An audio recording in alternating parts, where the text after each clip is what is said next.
நான் இந்த பிஸ்னஸ் அப்படிங்கிறத வந்துட்டு என்னுடைய பிஸ்னஸ் அப்படின்ற விஷயத்த வந்து நான் ஒரு 18 வயசுலேயே நான் வந்து ஸ்டார்ட் பண்ணிட்டேன். ரொம்ப ரொம்ப ரொம்ப ரொம்ப ஒரு 11 வருஷம் நீ இந்த பிஸ்னஸில் வந்து நான் பண்ணியிருக்கேன். பொதுவாக பிஸ்னஸ் அப்படிங்கிற ஃபீல்டில் ஒரு 11 வருஷம் நான் இருக்கிறேன், எக்ஸ்பீரியன்ஸ் இருக்குது. ஸோ நான் வந்து ரொம்ப கோல்டு சில்வர் அந்த மாதிரிலாம் கிடையாது, ஒரு மிடில் கிளாஸ் ஃபேமிலி தான். ஏன் பிஸ்னஸ் ஸ்டார்ட் பண்ணேன், ஏன் இந்த ஃபீல்டுக்குள்ளே வந்தேன் அப்படின்னா, என்னை சுற்றி இருந்த நபர்கள் எல்லாருமே வந்துட்டு என்னன்னா, நான் எங்கள் அப்பா கஷ்டப்பட்டு என்ன பண்ணார் அப்படின்னா, ஒரு ஸ்கூலில் படிக்க வச்சாரு. அந்த ஸ்கூல் வந்து பார்த்தீங்கன்னா ஒரு லக்ஸரியான ஸ்கூல், கஷ்டப்பட்டு படிக்க வச்சாங்க. ஸோ அந்த ஸ்கூலில் வந்துட்டு ஆனால் நான் ரொம்ப பெருசாக படிக்கல. என்னை சுற்றி இருக்க ஃப்ரெண்ட்ஸ் எல்லாருமே பார்த்தீங்க அப்படின்னா ஒரு ஹையர் கிளாஸ், ஹையர் ரிச் லெவலில் இருக்கிற பீப்புள் தான் இருந்தாங்க. ஸோ அப்போ நம்ம மைண்ட் செட் எப்படி இருக்கும்? 10th படிக்கும் போதே வந்துட்டு என்னோட ஃப்ரெண்ட்ஸ் சர்க்கிள் எல்லாருமே பார்த்தீங்க அப்படின்னா ஒரு என்ன சொல்றது, ஒரு அவங்க வந்துட்டு பார்த்தீங்க அப்படின்னா ஒரு ஸ்விஃப்ட் காரில் ட்ராவல் பண்ணுற அளவுக்கு வந்து பார்த்தீங்கன்னா இருந்தாங்க. நான் இப்போ எங்கள் அப்பாட்ட கேரம் போர்டு கேட்டுருந்தேன், அப்பா கேரம் போர்டு வாங்கி கொடுங்க அப்படின்னு. ஆனால் அவங்க வீட்டில் பார்த்தீங்க அப்படின்னா ஸ்விஃப்ட் கார்லாம் வாங்கி கொடுத்துருந்தாங்க. ஏன்னா 10ஆவதுல வந்து ஜஸ்ட் பாஸ் ஆனதுக்கு என்னன்னா இப்போ 10 லட்ச ரூபாய்க்கு கார் எடுத்து கொடுக்குறீங்க. ஏன்னா அன்றைக்கே எனக்கு ஒரு விஷயம் என்னன்னா ஒரு இம்பாக்ட் கிரியேட் ஆச்சு. ஏன்னா நம்ம பார்ப்போம்ல, நம்ம வந்து சைக்கிள் அந்த வயசுல சைக்கிள் கேட்டு அப்பாட்ட வந்து போராடிட்டு இருக்கிற வயசுல என்னன்னா இவங்கலாம் வந்துட்டு ஒரு 1.5 லட்ச ரூபா 2 லட்ச ரூபா பைக்ல டிராவல் பண்றாங்க. அப்ப நம்ம லைஃப்ல ஏதோ ஒரு விஷயம் என்ன பண்ணணும், சாதிக்கணும் அப்படின்ட்டு. ஸோ ஓகே, நம்ம ஜென்ரேஷன்ல தான் என்ன ஆயிடுச்சு, நம்ம இதெல்லாம் அனுபவிக்க முடியல. அட்லீஸ்ட் நம்ம பையனுக்காவது அந்த விஷயம் ஏதோ ஒன்று பண்ணணும் அப்படிங்கிற ஒரு விஷயத்துக்காக தான் நான் வந்து இந்த பிஸ்னஸ் அப்படிங்கிற விஷயத்த நான் வந்து சூஸ் பண்ணேன். ரெண்டாவது என்னன்னா, இன்னைக்கு ஒரு பிஸ்னஸ் அப்படிங்கிறத வந்து நம்ம ஸ்டார்ட் பண்றோம் அப்படின்னா, அந்த பிசினஸ் ஸ்டார்ட் பண்றதுக்கு எவ்வளவு இன்வெஸ்ட்மெண்ட் தேவைப்படும்? எவ்வளவு இன்வெஸ்ட்மெண்ட் தேவைப்படும்? 1 lakh. 1 lakh. ஓகே. ஸோ இன்னைக்கு பொதுவா இன்னைக்கு இந்த மாதிரி ஒரு சார் காமிச்ச ப்ராடக்ட்ஸ்லாம் நீங்க பார்த்துருப்பீங்க.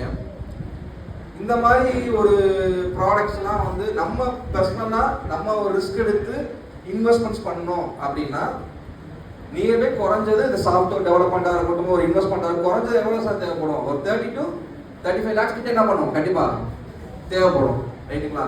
ஃபர்ஸ்ட் இந்த மாதிரி ஒரு பெரிய ஒரு ஆப்பர்ச்சுனிட்டியை ஜஸ்ட் ஒரு 25,000 கூட ஸ்டார்ட் பண்ணலாம் அப்படின்னு கிரியேட் பண்ணி கொடுத்த சாகுல் சாருக்கு வந்து ஒரு கிரேட் அப்ளாஸ் பண்ணிக்கலாம். ஏன்னா இன்னைக்கு வந்து யாருமே பண்ண முடியாத விஷயத்தை இன்னைக்கு என்ன பண்ணியிருக்காரு, இன்னைக்கு கோயம்புத்தூர்ல இன்னைக்கு ஒரு பெரிய விஷயத்த பண்ணியிருக்காரு. அது ரொம்ப எனக்கு இன்ஸ்பைரிங்காக இருந்துச்சு. சாகுல் சாரை ஃபர்ஸ்ட் டைம் பார்க்கும்போது பார்த்தீங்க அப்படின்னா, என்னடா நமக்கு வந்து நம்மளும் பிஸ்னஸில் ரொம்ப வருஷம் பண்ணுறோம். அப்புறம் என்னடா இது ஆக்சுவலாக வந்துட்டு என்ன சொல்கிறது, சம்திங் நாங்கள் சில விஷயங்கள் அப்ரோச் பண்ணிட்டு இருந்தோம். அந்த டைமில் சார் பார்த்து சரி என்ன பேச போகிறான்னு பார்ப்போம். பார்த்தா ஏன்னா இவ்வளோ சின்ன இவ்வளோ ஏஜ் வயசு இவ்வளோ அட்வான்ஸாக டெக்னிக்கலாக பேசுகிறாரு, இவ்வளோ அட்வான்ஸாக இருக்காரு, ஒரு ஜென்சி மாதிரி இருக்காரு, இன்னைக்கு இருக்கிற ட்ரெண்ட் இருக்க பசங்க மாதிரி இருந்தாரு. அவர்கிட்ட பேசும்போது எனக்கு ஒரு பாசிட்டிவ் வைப்ரேஷன் கிடைச்சது. ஸோ ஃபர்ஸ்ட் ஆஃப் ஆல் வந்து இந்த இ-காமர்ஸ் இப்போ நம்ம என்ன எதை பற்றி டிஸ்கஸ் பண்ணிட்டு இருக்கோம், இ-காமர்ஸ் அப்படிங்கிற ஒரு விஷயத்தை பற்றி டிஸ்கஸ் பண்ணிட்டு இருக்கோம். இ-காமர்ஸ் அப்படிங்கிற விஷயத்தை பற்றி தான் பண்ணிட்டு இருக்கோம். ஒரு ஆன்லைன் ஷாப்பிங். இன்னைக்கு எல்லாமே என்ன ஆயிடுச்சு, இன்னைக்கு எல்லாமே ஆன்லைன் ஆயிடுச்சு. இன்னைக்கு ஒரு ஃபுட்டுல இருந்து இன்னைக்கு நம்ம வாங்குற பொருள்ல இருந்து எல்லாமே என்ன ஆயிடுச்சு, இன்னைக்கு ஆன்லைன் ஆயிடுச்சு. இந்த ஆன்லைன் இண்டஸ்ட்ரி பாத்தீங்க அப்படின்னா 2030 கிட்டத்தட்ட பாத்தீங்க அப்படின்னா $5 trillion இண்டஸ்ட்ரி என்ன பண்ண போகுது, சேஞ்ச் ஆக போகுது. இன்னைக்கு வந்து பாத்தீங்க அப்படின்னா இது $3.5 trillion இண்டஸ்ட்ரியா இருக்கு. இது நெக்ஸ்ட் பாத்தீங்க அப்படின்னா 2030 கிட்டத்தட்ட பாத்தீங்க அப்படின்னா ஒரு $5 trillion, கிட்டத்தட்ட பல கோடி பிசினஸ் நடக்கக்கூடிய ஒரு பிளாட்ஃபார்ம், ஒரு ஆப்பர்ச்சுனிட்டி தான் நீங்க என்ன பண்ணிருக்காங்க, நீங்க நமக்கு கொடுத்துருக்காங்க. அதுக்காக ஒரு பெரிய கிரேட் அப்ளாஸ் வந்து பண்ணலாம்.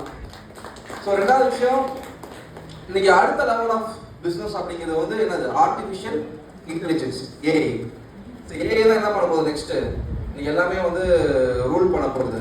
இன்னைக்கு யாருமே ஃபியூச்சர்ல பாத்தீங்க அப்படின்னா யாருமே வந்துட்டு நம்ம வந்து அட்வான்ஸ்டா இருக்காங்க, நம்ம என்ன பண்ணிட்டு போயிருவாங்க, நம்ம மீட் பண்ணிட்டு போயிருவாங்க. இன்னைக்கு நம்மளா இருக்கட்டும், நம்ம பசங்களா இருக்கட்டும், அடுத்த ஜென்ரேஷனா இருக்கட்டும், எல்லாமே நமக்கு என்ன அப்படின்னா நம்ம என்ன பண்ணணும், நீங்க அட்வான்ஸா என்ன பண்ணணும், டிராவல் பண்ணணும். நீங்க ட்ரெண்ட்ல என்ன அப்படின்னா என்ன ஆயிடுவாங்க, நம்ம மார்க்கெட் ட்ரெண்ட் அவுட் ஆயிடுவோம். ஸோ அப்போ இன்னைக்கு ஏஐ அப்படிங்கிற விஷயம் வந்து பார்த்தீங்க அப்படின்னா இன்னைக்கு உங்க ப்ராடக்ட்ஸை நீங்க மட்டுமே செல் பண்ணாம உங்களுக்காக ஒரு ஏஐ செல் பண்ண எப்படி இருக்கும், அந்த மாதிரி ஒரு ஃபியூச்சரிஸ்டிக்கான ஒரு விஷயங்கள் என்ன பண்ண போகுது இன்னைக்கு ஏஐ மூலியமா வரும்போது. இந்த இ-காமர்ஸ்ல வந்து நம்ம மட்டுமே ப்ராடக்ட் சேல் பண்ணணும் கிடையாது. இந்த இன்னைக்கு நம்ம இன்னைக்கு சில விஷயங்கள் கிரியேட் பண்ணி சொன்னாங்க, அதை நீங்க ஸ்டெடியா உள்ள உட்காந்து ஸ்டடி பண்ணீங்க அப்படின்னா நீங்க மட்டும் ப்ராடக்ட் சேல் பண்ண கிடையாது. ஜஸ்ட் கத்துக்கிட்டீங்கன்னா போதும். அடுத்து அந்த ஏஜென்ட் என்ன பண்ணுவோம், உங்களுக்காக ப்ராடக்ட் சேல் பண்ணும். அந்த அளவுக்கு வந்து பாத்தீங்கன்னா அட்வான்ஸ் விஷயங்கள்லாம் என்ன பண்ண போறாங்கன்னா உள்ள கொண்டு வர போறாங்க. ஸோ சின்னதாக ஒரு விஷயம் சொல்றேன், லாஸ்ட் ஃபைனல். ஸோ நம்ம எல்லாருமே வந்து பாத்தீங்க அப்படின்னா ஒரு சின்ன ஸ்டோரி. ஓகே, ஸோ எல்லாருமே வந்து பாத்தீங்கன்னா ஒரு ஊர்ல வந்து ஒரு கிராமத்துல ஒரு பயங்கரமான ஒரு தண்ணி பஞ்சம் இருக்கு. அந்த ஊர்ல அந்த கிராமத்துக்குள்ள தண்ணி கிடையாது, ஒரு பயங்கரமான தண்ணி பஞ்சம் இருக்கு. அவங்க என்ன பண்றாங்க அப்படின்னா, இது உங்க லைஃப் நினைச்சுக்கோங்க, தண்ணி பஞ்சம் இருக்கு, அதுக்காக என்ன பண்ணிட்டு இருக்காங்க எல்லாருமே ஓடுறாங்க. எதுக்காக என்ன எங்க தேடி ஓடுறாங்க, 2 மலையை தேடி ஓடுறாங்க. இந்த 2 மலையில என்ன கிடைக்குதுன்னா தண்ணி கிடைக்குது.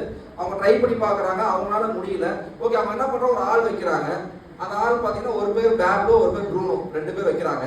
ஸோ அதுல வந்து பாத்தீங்கன்னா பேப்லோ என்ன பண்றாரு, ரெகுலரா பேப்லோ ப்ரூனோ வந்து என்னன்னா டெய்லி மலையில எடுத்து என்னன்னா பக்கெட்ல தண்ணி குடிச்சிட்டு என்ன பண்ணணும், கீழே வந்து கொடுக்கணும், மக்களுக்கு கொடுக்கணும். அவங்க வந்து பார்த்தீங்கன்னா எத்தனை தடவை போயிட்டு வராங்களோ அது ஒரு தடவை போயிட்டு இருந்தா இவ்வளோ காசு அப்படின்னு கணக்கு இருக்கு.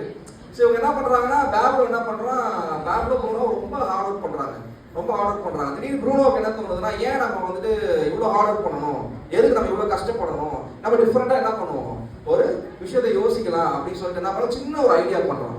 சின்ன ஒரு ஐடியா ஸ்மார்ட் என்ன பண்றோம், ஐடியா பண்றோம், ஸ்மைல் ஸ்மார்ட் மாதிரி. ஸோ என்ன பண்றாங்க அப்படின்னா, இன்னைக்கு அந்த பர்சன் அங்க மலையில இருந்து என்ன பண்றாரு அப்படின்னா டைரக்டா வந்து கிராமத்துக்கு என்ன பண்றான், இவன் கஷ்டப்பட்டு என்ன பண்றான், இவன் வந்து வேலை நிப்பாட்டிட்டான், வேலை நிப்பாட்டி ஸ்டாப் பண்ணிட்டான், ப்ரூனோ ஸ்டாப் பண்ணான். இவன் என்ன பண்ணிட்டு இருக்கான், வேலை பார்த்துட்டே இருக்கான். மலைக்கு போறா கீழே இறங்குறான், மலைக்கு போறா கீழே இறங்குறான், என்ன பண்றான், வேலை பார்த்துட்டே இருக்கான். ஆனா இவன் என்ன பண்றான், கொஞ்ச நாள் ஒரு 1 to 2 months 3 months என்ன பண்றான், ஸ்மார்ட் ஒர்க் பண்றான். சில விஷயத்துக்கு என்ன பண்றான், எஃபோர்ட் போட்டு ஒரு விஷயத்தை கத்துக்கிறான்.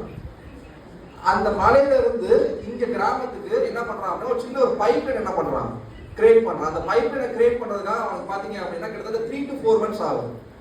3 to 4 months கஷ்டப்பட்டு ஆர்டர் பண்ணி என்ன பண்ணிட்டான், பைப் லைன் பண்றான். இப்ப என்ன பண்றான், இப்ப யாரு முடிவு பண்ணணும் தண்ணி கொடுக்கறத, ப்ரூனோ தான் முடிவு பண்ணணும். ப்ரூனோ வந்து என்ன பண்றான்னா, நிறைய குளத்துக்கு அவ்வளவு கஷ்டப்பட்டு போற விஷயத்த என்ன பண்றான், ஈஸியா அந்த ஊருக்கு தண்ணி கொடுக்குறான். அவன் பேப்லோ பண்ண ஒர்க்கை விட ப்ரூனோ என்ன பண்றான், நிறைய பணம் என்ன பண்றான், சம்பாதிக்க ஆரம்பிக்கிறான். ஸோ இன்னைக்கு இருக்கிற மாடர்ன் ஜென்ரேஷன்ல நம்ம இன்னைக்கு ஸ்மார்ட் ஒர்க் பண்ணல அப்படின்னா கண்டிப்பா என்ன பண்ண முடியாது. சீக்கிரம் நமக்கான வருமானத்தை கையில கிடைக்கிறதுக்கு ரொம்ப கஷ்டமான விஷயம். ஸோ இன்னைக்கு ஒரு அட்வான்ஸ் விஷயத்தை வந்து இன்னைக்கு லான்ச் பண்ணியிருக்கிறாங்க. ஸோ அதுக்கு வந்து எல்லாருமே இந்த வாய்ப்பை யூஸ் பண்ணி பயன்படுத்தி கத்துக்கிட்டு தெரிஞ்சுக்கிட்டு இது மூலமா எப்படி நம்ம வந்து ஸ்மார்ட்டா நெக்ஸ்ட், ஏன்னா எல்லாரும் ஓடுற மாதிரி டிஃப்ரெண்ட், எல்லாரும் ஓடுறாங்க, நம்ம ஓட வேணாம், டிஃப்ரெண்டா நம்ம ஒரு விஷயத்தை என்ன பண்ணலாம், ட்ரை பண்ணலாம். ஸோ நெக்ஸ்ட் ஒரு 2 to 3 months வந்து பார்த்தீங்கன்னா நீங்கள் ஸ்மைல் ஸ்மார்ட்ல கூட ட்ராவல் பண்ணுங்க. இன்னும் நிறைய விஷயங்கள் வந்து வரப்போகுது. ஸோ உங்களுக்கான எல்லா சப்போர்ட்டையும் வந்து அஸ் எ டீமாக வந்து பண்ணுறதுக்கு நாங்கள் இருக்கோம். So thank you so much. Thank you.